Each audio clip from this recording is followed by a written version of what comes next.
Assalamu Oh, there alaikum. we are. There we are. Let me just my hair. Right. Yeah.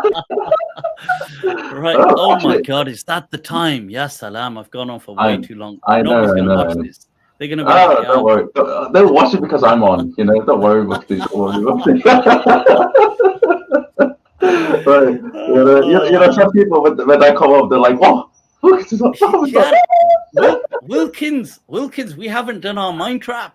we haven't, and we gotta, right? We've Yeah, got to, man. We've got we've to. got to, we've got to. Right. Yeah, yeah. How is you're in Georgia right now? I can see you looking rather dashing right I, now. You've I, got the whole I saw you. I was like, you know what? I can't just be in a simple t-shirt, right? I need to match Mufti. look at the goatee, the proper Van Dyke style right there. You've got Yeah. it's all really You chiseled. know what? Yeah, the reason why I have this goatee. If you've seen the Last Kingdom on Netflix, and the main All right. character, Okay. Uhtred of Bebbanburg, right? And he Okay. has Yeah. this style, and I was like, no, Orlando Bloom. No, no. Oh, the Last Kingdom. Oh, sorry. I thought you were talking about the other. Right. Oh, right. Yeah. there's the The Last Last Kingdom Kingdom. where it's talking The about Vikings and that's the Vikings invading Wessex and all that stuff, right? okay. And Utrecht and Bebbanburg, and he had this thing. And for me, and this is, Yeah. let's bring it back to Islam. This for me was a little bit of an interesting step because you know Okay. how we're taught. The Muslims teach each other, that the beard is very important for the man. The man has to show that he has a full beard, and so for me, the fact that I shaved this part was kind of a personal thing to say. You know what? I don't think it's a big deal to shape your beard, or to shave it off or things like that, from I time thought to you were going time. to take it back to being a man. You're going to say, "Well, I don't think it's that important. No, but I don't it was think it's that about important to be a man." I was no, like, you know how like because like I grew up in Saudi Arabia and things like that. So "Oh I do wow, feel okay." like I do. You didn't know that, right? I didn't know Mm-hmm. that part. Wow, okay. Oh, because I was born in Sudan and I grew up in Saudi Arabia What? in Jeddah. Yeah, Bloody hell, I didn't know that. Wow. we don't know I'm each other telling you, very the well, mind but trap is going to have a lot of interesting discussions. yeah, yeah, yeah. We need to set that up. We need to set Let's that up, set it up. right? You know what? Let's set it up. Let's try to do it for. Should we try for? Should we try for next week? But you know what? Absolutely. Message me. No, You got me. You got my WhatsApp now, haven't you? I So do. I do. Yeah, yeah. So yeah. okay. So let's. So how are things anyway? How are you keeping? What's Georgia Well, saying? I gotta, yeah. I actually wanted because so I moved to the capital city, Tbilisi, because Batumi was like not doing it for me, right? And so yeah, it's been amazing so far. I've met amazing people. I'm thinking of starting salsa dancing. Yeah,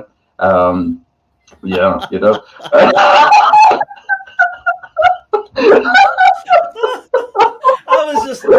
I don't know why. There's a side of me that was just. I was anticipating some revelatory, something like that. Come on, man. I like it. I like it. I'm just living a normal life, mate.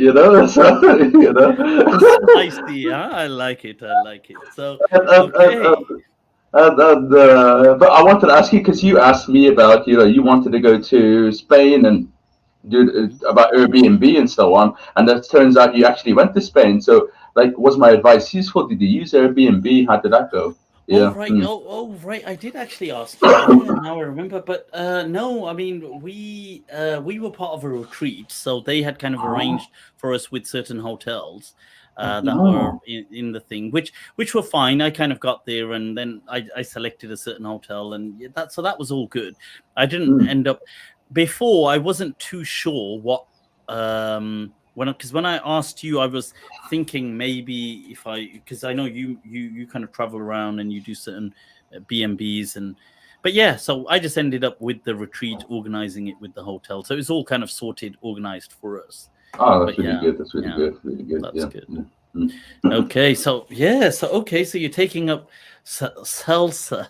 I think so. They have a class today, so I'm definitely going to go today. Yeah, and Look at this. This is what happens, people. You know, when you have young bachelors roaming the earth as Ibn Battuta. I don't know you what mischief you're leaving in your wake. There's going to uh, be Look that that will age gate our video, so I'm not gonna.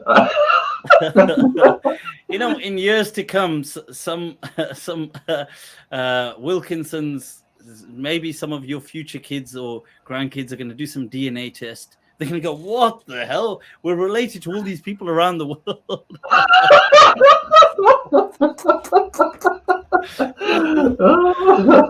Yeah. Actually, I mean, as usual, I don't have any specific questions, but you said something interesting. I was aware that some hadiths were narrated by meaning. I wasn't aware that most were. Right. So this is the interesting thing that, right, just to kind of hone in on that mas'ala and clarify that, you see, I don't know if most hadith are, but what it is that the license. So can you transmit hadith by meaning? The majority of the scholars said yes. Now, Imam Malik said no, so he wouldn't allow it. But most people, even those after him, said you can. Now, because they believed you can, then that opens the door to, well, there's a strong likelihood that most of them, or many amongst them, may have been. Because if you believe that this is how we can do it, then there's a strong chance that you may have done it that way. Now, one could argue that maybe they didn't. One could argue that, look, just because most of them believed you could, still most of them refrained from doing it. But we don't have the clear thing either way. But we have their opinion. And their opinion is that, yes, most of them felt that you can do riwayah bil ma'na. So that was a bit like, oh, okay, because that kind of explains, actually. It gives more, well, that makes sense. Like how he was saying, well, look, things were coming through from the Israeliyat. Well, that then kind of shows because, people are, they're giving their... I mean, maybe, I don't know if it's okay to put you on the spot a little bit, but there is a particular hadith, I might have asked you about it before, and you have talked about it before, but maybe we can talk about, the Al-Hamu al-Maut one, right. Okay, that's an interesting one. Yeah, that's interesting. Could you talk about that what we'll do is we'll do that, and then we'll wrap this up because we'll get Imam Jawad on quickly. We've gone on so long today, and then we'll set up a mind trap so you can go into. Yeah, we'll do a mind trap, and you see that's a fascinating hadith. It's in Tirmidhi that that the Prophet is. It's also in Sahih Bukhari as well. Yeah. Al-Maut, is it in Bukhari as well? Okay, it is in Bukhari. Well. Okay, wow. It is. I remember it from Tirmidhi. So partially because I remember the commentary on it as well was which is by Abu Bakr ibn Arabi, the Maliki Don. So now the hadith is that people are asking that, can people, they go into each other's homes and family members go in and sure, you go in, but what about your, your husband and wife, and people back then as well didn't have, the houses weren't necessarily so spacious and people had certain privacy, there could be concerns.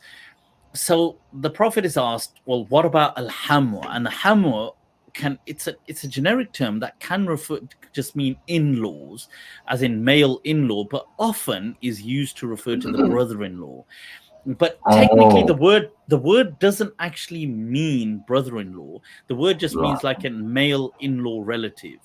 But often it was used for, it could have meant father-in-law as well, but it was used often for either father-in-law or more so, like probably like 70% more so used for the brother-in-law, maybe 30% for the father-in-law. Now, it's not clear that, who is being meant. What we know is in the hadith, the person says, what about al-hamu? And the Prophet says, what is this? Look at this. We've got some something about here. naked something. Yeah, somebody put up naked HD fun streamers. This is your barakat. You block these users. These guys coming in, they're like thinking, I brought in the party vibe, and they thought, let's get a party going. About that, and all of a sudden, for the first time on the show, we've had somebody coming in saying, "Look, naked HD fun." It's like, hey, this is the energy that you're putting out there. Right, so focus.